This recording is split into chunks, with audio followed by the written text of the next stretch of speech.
Ladies and gentlemen, welcome back to the Eye. 8 episodes, one complete map, from the 1947 architecture of shadows through the Silicon Veil, the Black Ledger, the Apex, the first fractures, the reckoning already underway, and the desperate clampdown now tightening its grip. We have seen the entire machine. Today, we step past it. Not into fantasy, not into slogans, into the practical horizon already visible in 2026. The architecture of a freer, more resilient civilization being built right now in the cracks the cartel cannot seal. This is episode 9, The Horizon. The reckoning does not end with the cartel's collapse in some cinematic fireball. It ends with its slow, grinding irrelevance. Enough people have already walked away into parallel systems that work better, cost less, and answer to no accountable apex. The clampdown is real, but every overreach only accelerates the exodus.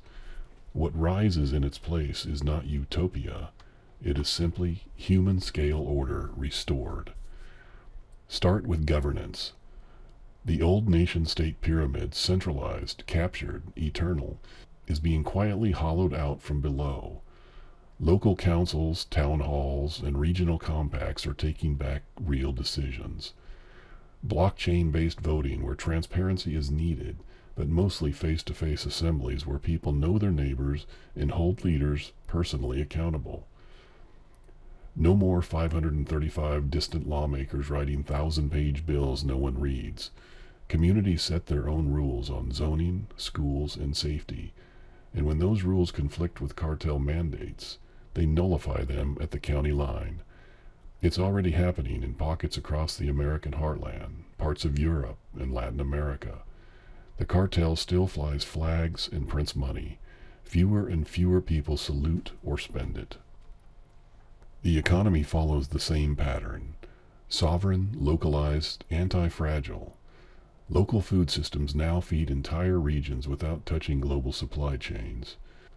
Energy is generated at the neighborhood or household level. Solar, small-scale nuclear, geothermal microgrids that refuse to bow to black budget utilities. Currencies? A mix of sound local script, privacy-hardened crypto, and barter networks that bypass CBDCs entirely. The Black Ledger's trillions become meaningless when your daily life runs on value created and exchanged inside the network. Scarcity was the cartel's greatest weapon. Resilience is the antidote.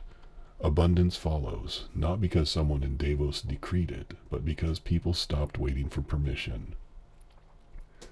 Technology on the horizon is no longer a surveillance asset. It is infrastructure owned by the users. Open source stacks running on self-hosted nodes, AI tools trained on uncensored data, deployed for discovery instead of control, communications protocols that route around every ISP and fusion center, medical and agricultural tech, CRISPR, CRISPR for local seed lines, decentralized diagnostics, liberated from patent cartels and regulatory capture. The Silicon Veil is pierced when your data never leaves your own hardware and your tools answer only to you. Society itself is being rebuilt around truth and competence instead of compliance and narrative. Education is already migrating, microschools, apprenticeships, and parent-led networks teaching critical thinking, practical skills, and real history, not the approved version. Health is shifting from pharmaceutical pipelines to prevention, local farms, and voluntary choice. Families and communities are rediscovering mutual aid, not as charity, but as the default operating system of free people. The Apex's foundation still fund the NGOs and conferences, but the energy has moved elsewhere. Status now belongs to the builders, the growers, the truth-tellers, not the Davos speakers. Internationally, the old Five Eyes globalist order gives way to voluntary alliances of sovereign entities. Nations, regions, even city-states cooperate with it benefits their people, not when it serves some transnational ledger. Trade, without cartel middlemen. Borders respected because they are chosen, not enforced from above. The cartel's rule-based international order is quietly replaced by actual rules made by actual people. This horizon is not waiting for some future permission slip. It is being built today, farm by farm, node by node, town by town. Every parallel institution we mapped in episode 6 is a seed. Every opt-out in episode 7 is a brick. Every neutralization tactic against the clampdown in episode 8 is buying time for the build-out. The cartel still controls the legacy systems, the headlines, the banks, the screens, but those systems are shrinking islands in a rising sea of sovereignty. It will not be perfect. New fractures will appear. New would-be controllers will try to rise. Eternal vigilance remains the price. But the difference is structural. Power stays distributed, transparent, and revocable by design. No more unaccountable apex. No more black ledgers. No more silicon veils. Just people, accountable to each other, building what works. We have mapped the cartel so we could leave it behind. The horizon is not a destination, it's a direction, and millions are already walking it. This series ends here, not because the fight is over, but because the map is complete and the next steps are yours. In a future season, we may return to specific battlefields, new leaks, new clampdowns, new breakthroughs, but the architecture is now yours to use.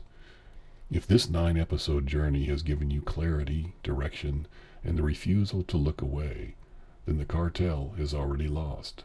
Share the entire series. Build one piece of the horizon this week. Teach it to one more person. The machine was never inevitable. The horizon is. This has been The Eye, Episode 9 of the Intel Cartel. Thank you for walking the full arc with us. The shadows are behind us. The light is ahead. We'll see you on the horizon. This has been The Eye, with your host, The Eye. God bless you, and God bless America.